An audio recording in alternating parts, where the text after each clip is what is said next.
Hi guys, today I'm going to share the Hedge Witch's Herbal Grimoire with you. It is written by Alison Garber and illustrated by Adrian Rozzi. I'm not quite sure how you pronounce that. Rosie, I'm not sure. I do apologize for that, but I want to share this with you. And it's a thin book, and a customer slash now friend of mine for years gifted me this some years ago. Have you ever received a gift that just like awed you so much that you just felt like, I can't accept that? Like, I what? I can't accept that. And that's exactly what I said to her. I was like, I can't. Why would you give that to me? No, no, no. But she said, she had looked through it. It was beautiful. She loved it, but it just it wasn't her thing. And she felt that I should have it, that I would get better joy out of it than she did. And I've absolutely loved it. I will tell you this if you're watching, absolutely loved it. I still love it. As you can see, I'm going to share it today because the subject that I want to talk about. Synchronicities. I know I say this every video, but they blow my mind. I mean, it just blows my mind. So there's a subject that I want to talk about and give my 2 cents about. And I came upstairs and actually, to be quite honest with you, I started a video yesterday. I got about a quarter of the way through it. Not this video and not this subject. It was a different subject, and but it was, it was one of those deeper subjects, and my heart wasn't in it. I just was not feeling it. I was like a quarter of the way through, and I felt like I was just blah blah blah blah blah blah, and I was like, yeah, no, this is not happening. So I went ahead and deleted it, and so I wasn't even sure if I was going to do a video this week, but when I came upstairs and I was cleaning and dusting and stuff, I have this sitting on my shelf, displayed actually, because I think it's just gorgeous. I think it's absolutely gorgeous.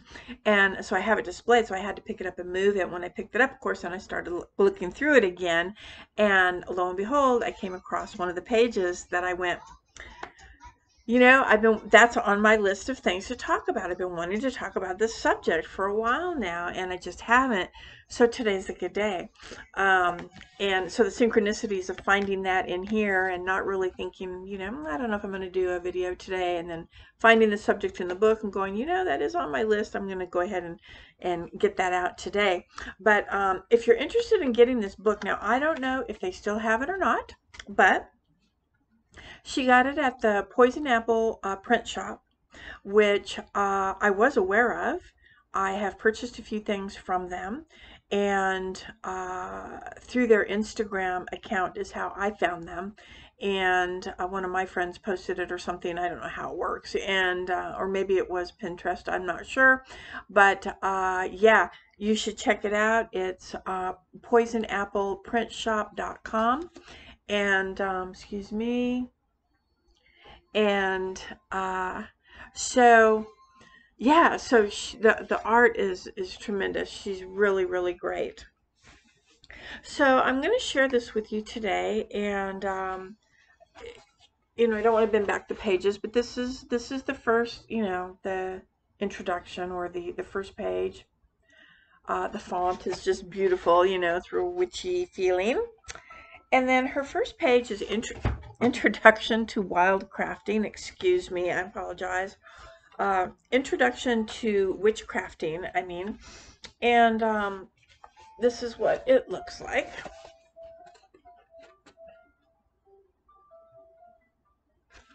So she draws all her stuff. And she just talks a little bit about, what wild crafting is. And it's exactly that. It's about going out in nature and looking and discovering plants and wild crafting them, harvesting that plant.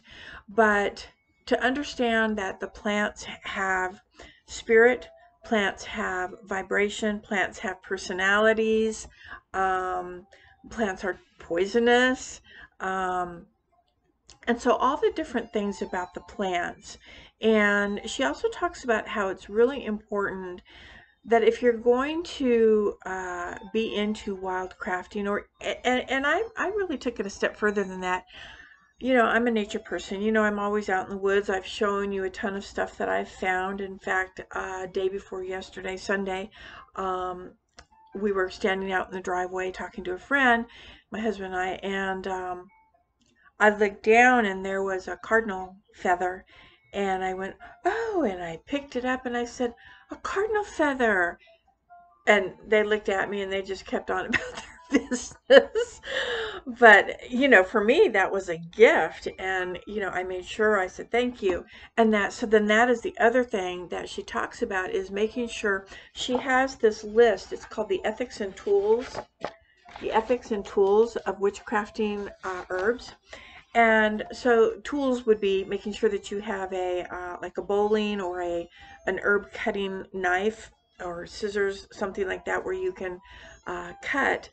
But because the plants do have spirit, they have personality, they vibrate, you know, they're different vibrations, and they are of Mother Earth, and they're a gift to us. You know, nature is a gift to us, and we need to respect it. I don't care if it's a weed. A weed is there for a purpose, you know. Maybe it's food for the butterflies, for the hummingbirds, bats, all of the little insects. You know, it could be a food.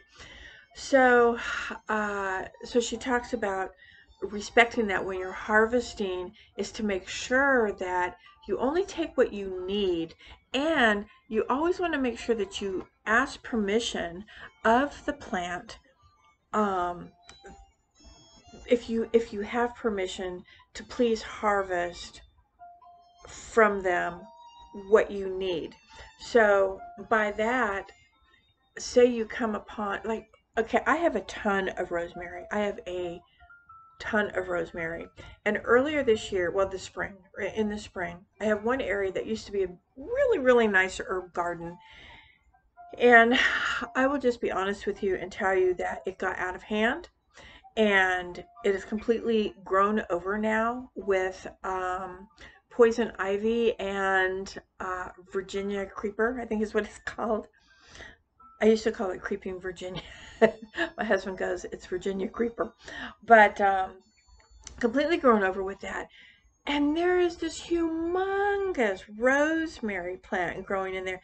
It's taller than I am. It is huge. It's probably 4 or 5 feet wide. It's humongous. Because, you know, you can make shrubs out of them, or hedges out of rosemary.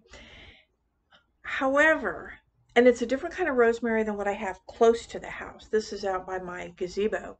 And but at the house I keep rosemary, and there are 2 different types of rosemary. I don't know which kind is which, but they have just a little bit different smell to them.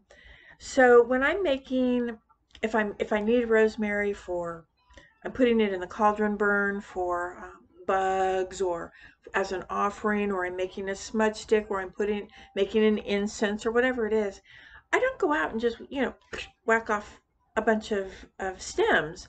You know, I usually stroke it and smell it and tell her how beautiful she smells. And right now, the one by the house is blooming. She's beautiful. She's got little, beautiful, cute, little, beautiful purple flowers. And I tell her how beautiful she looks. And I will say, if you don't mind, I would like to take about 5 stems. You know, I'm using it for a smudge stick, or I'm using it for incense, or for an offering, or whatever it is. I could go out there and cut half the plant down and it would be fine, which leads me back to the other rosemary, because early in the spring I was like, oh, this is just, this is terrible what I've done. I just let this go. And the thyme is still growing.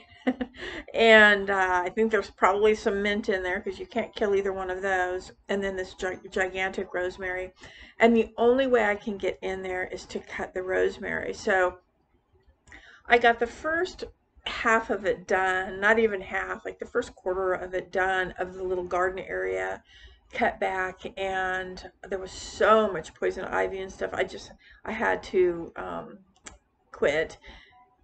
And but I was sorry that I had to cut her. I was cutting her all the way down.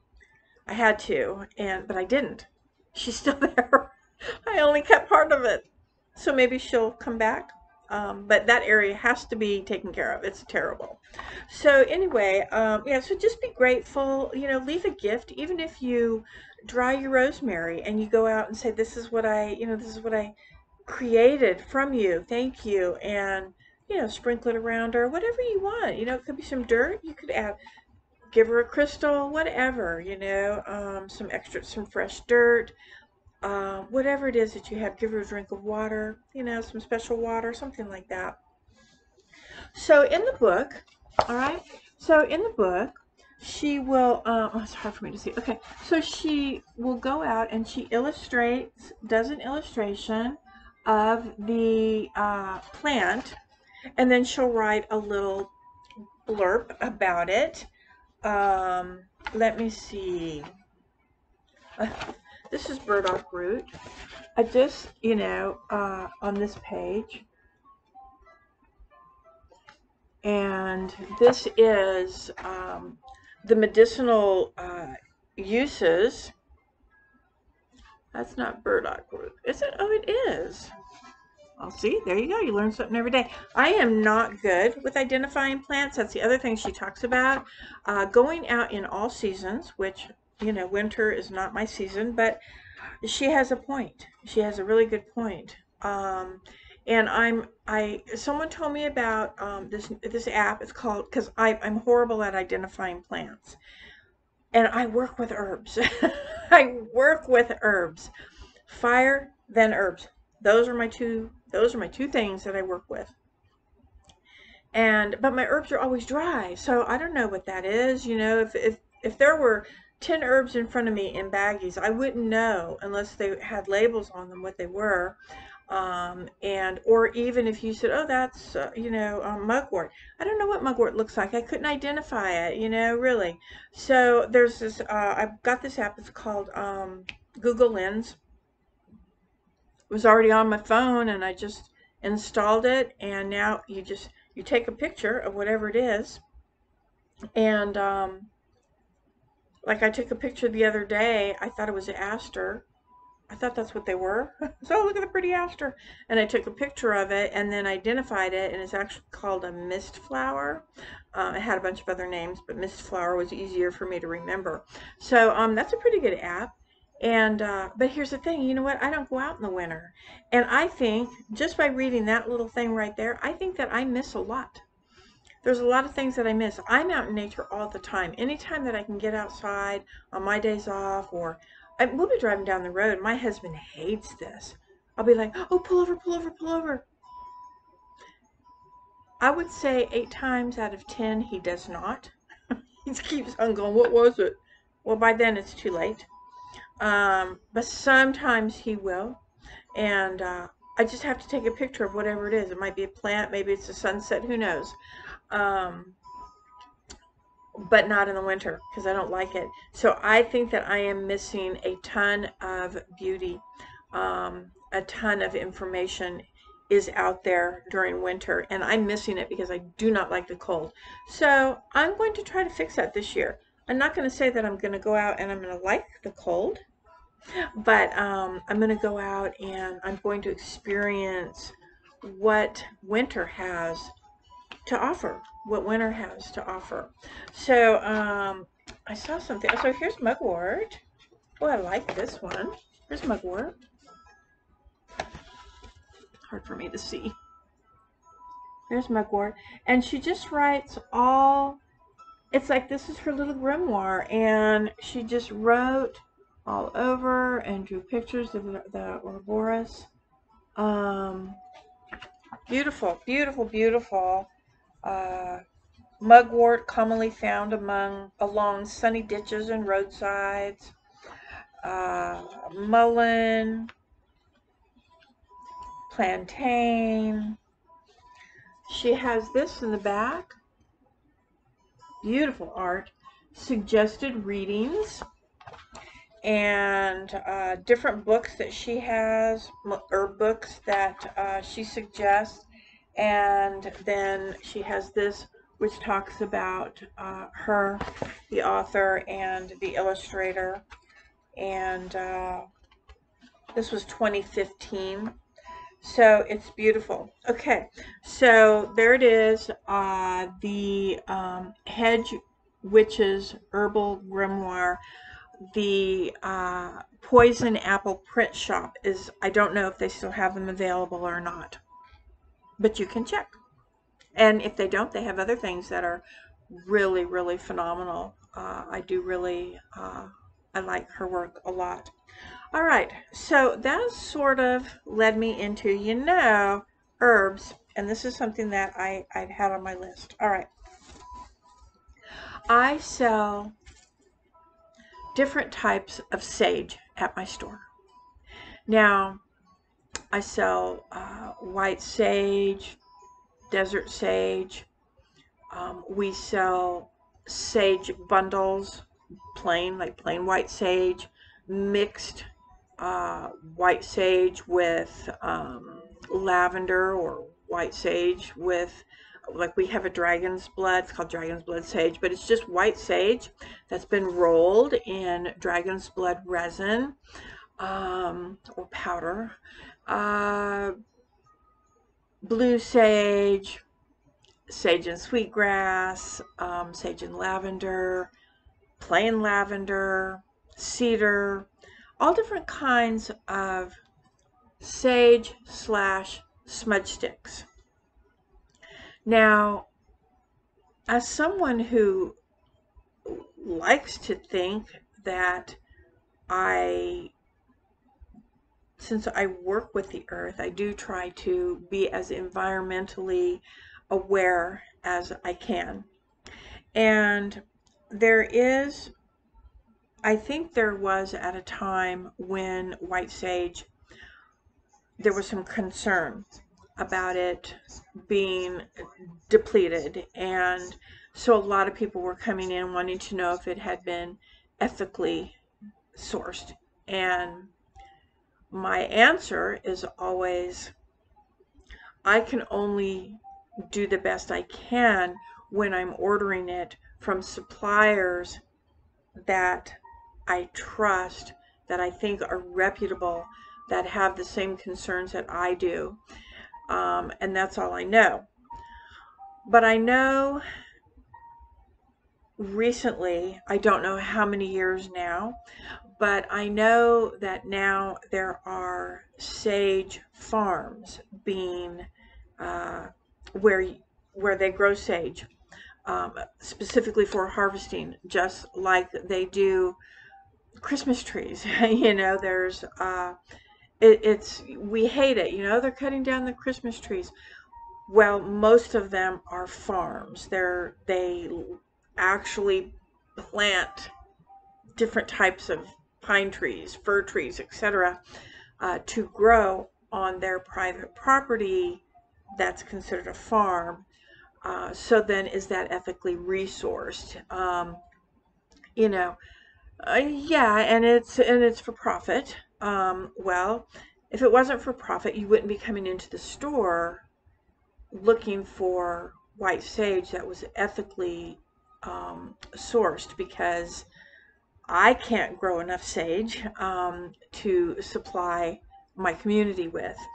Now, here in Eastern North Carolina, I have never met anyone yet that I know of.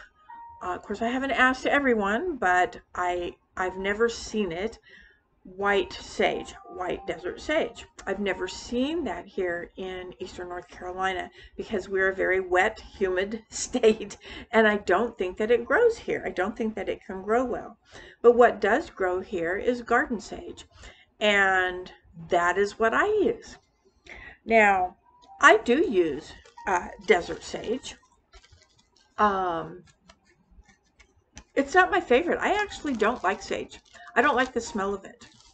I would prefer something like Palo Santo, but even with Palo Santo, now Palo Santo comes from Brazil. I think it comes maybe from another country, but I think Brazil.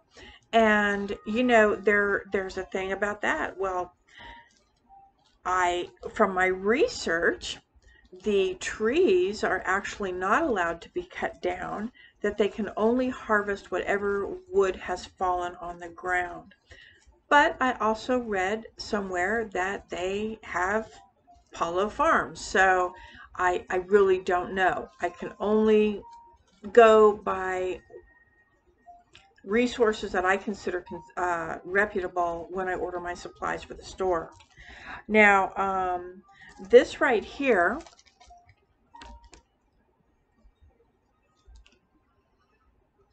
this is sage, garden sage,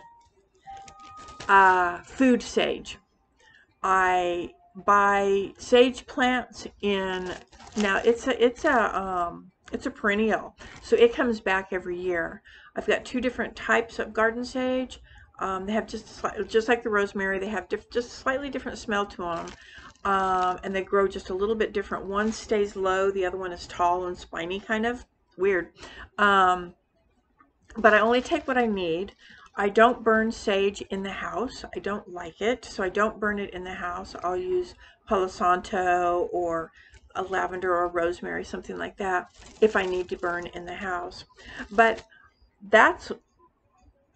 it's sage. It is sage. Is it desert sage?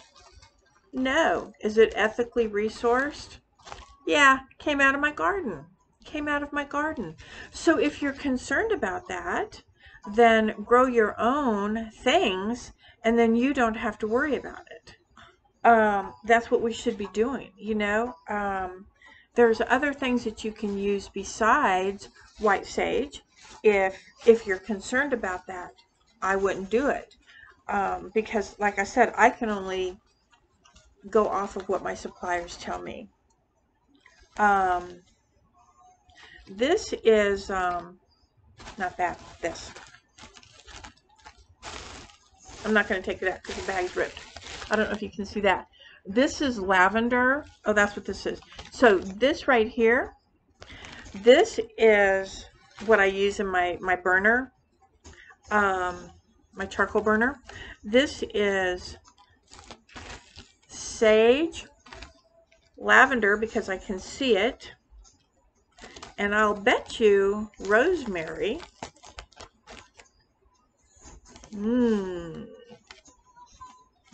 And it is, I picked it right from my own yard, with the exception of the lavender probably. My lavender doesn't do well here. And then I just mix them up in my mortar with the pestle. I grind it up. And now I have a sage blend or a smudge blend that I can use for cleansing a space when I need that space cleansed. The other thing that I have, and this I've had for a long time, this is, I keep it wrapped in the cellophane so that the leaves don't flake off all over. But this is black sage. Black sage is mugwort and white sage rolled together. And as you can see, it's fairly long. This would last forever. I only use black sage for certain things. Energy that is just really trapped. Energy that is just, that I feel is just really, really, really trapped. Is what I'll use that for.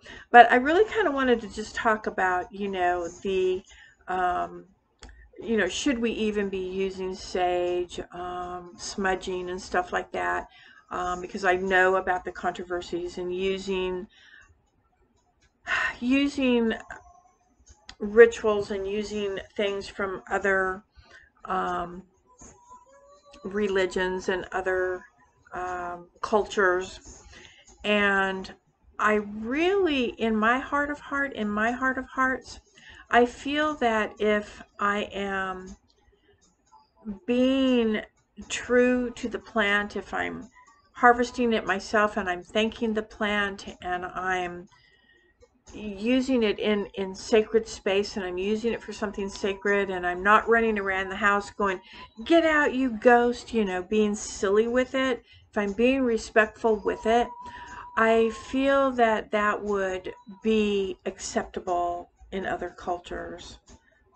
I hope that it would, because I certainly don't, my intention is not one that is of disrespect, nor is it one of that I don't acknowledge that this is not from my own tradition, if you know what I mean, from my own culture. It is something that I have learned through my practice. And but if I was to use it foolishly, or if I was to go out and just, chop down a branch, say a branch off of a Palo Santo tree, which they consider sacred. It's called, Palo Santo is holy wood. That's what they call it. It's holy wood. So if I just went and found a Palo Santo tree and just cut off a limb because I wanted all that wood, that would be disrespectful, and that would not be used with the proper intention behind it. So, there is a fine line. I think there is a fine line. Whether the items, whether they're ethically resourced or not, gosh, we could debate this all night long, because we can talk about all the gemstones, how many people work with stones, your crystals, your rose quartz, your amethyst, your citrine, the moldavite, all of the stones. They're mined from different countries, or some are, most are. And do we know who's mining them? Is it the children? Is it child labor? And let's just say no. It's adult labor, and they're getting paid a nice salary. Fantastic. So what we're doing is we're bombing, we're digging holes, we're drilling into Mother Earth for these treasures. So if you're going to start thinking about ethical resources and stuff like that, you have to think about the whole spectrum, in my opinion. And well, they've already done it. It doesn't make it okay. So that's why any of your things that you are using, just my personal opinion, everybody's entitled to their opinion. An opinion is not anything that can be defined as right or wrong, except in your own head. Everybody has one. So, just in my own opinion and my own heart feeling about it, yeah. So a crystal's already been dug up. The earth has already been blown up for it. Does that make it okay? Well, technically the answer would be no. It doesn't make it okay. But I think about it, I think about those things, and I'm in a business where those things are part of our path, they're part of our spiritual path. So it's a huge debate about herbs and sage and things like Palo Santo and things like your crystals, your stones. We take and take and take, and that's why it is so important to ask permission and to give thanks to the land, to the plant or the stone itself, to Mother Earth, and be grateful that we have these gifts. And it's just be grateful, just be grateful, and don't be disrespectful. You know, again, if you're out harvesting herbs, you don't have to harvest the whole thing. Take just a little bit. Take a few stems. You don't need the whole plant. Take a few stems. Mix it. You know, mix it with other things. You don't just need the whole sage plant so that you can create a sage bundle. You can take a few stems of the sage, take some lavender, take some cedar, which is really good for purifying, by the way. Take some cedar, take some mugwort, take whatever that is good for purifying and cleansing and removing toxic energy, and blend it. And now you got a big bag instead of a big giant plant that, you know, wasn't necessary to take the whole thing. So anyway, yeah, so that's kind of what I wanted to I've been wanting to talk about that a little bit deeper than what I went into it, but I didn't realize I was going to share that book, and that book was going to jump out at me today and say, hey, now's a good day to do that because you didn't do your other video. So yeah, so that's it. And like I said, I mean, it's just be respectful, be aware of what you're doing, be thankful, and do not be greedy, do not be disrespectful, don't be silly when you're doing it. We want to try to be as sacred and as authentic to the means of what we're doing. If we are trying to cleanse a sacred space, then do it sacredly. You know, do it respectfully, and even thank the other cultures for allowing us to have this knowledge that this is something you used, and respectfully, I am doing my best to treat it respectfully. So, all right, that's all I have today. I just kind of wanted to ramble today. Like I said, the video yesterday didn't work out, and I wanted to get a video out to you this week. So I hope everybody's having a great week. Don't forget about those that came into harm's way with that Hurricane Ida. Don't forget about our friends, family, our friends, our friends' family, their friends who are dealing with COVID issues. And just because you don't know somebody that has COVID doesn't mean that somebody that I know doesn't have COVID. So we have to just keep that in mind, and be nice. Bye guys, love you. Thanks for watching. Subscribe, share the word, share the video, and leave me a comment, leave me a thumbs up, something. See you next time. Bye guys.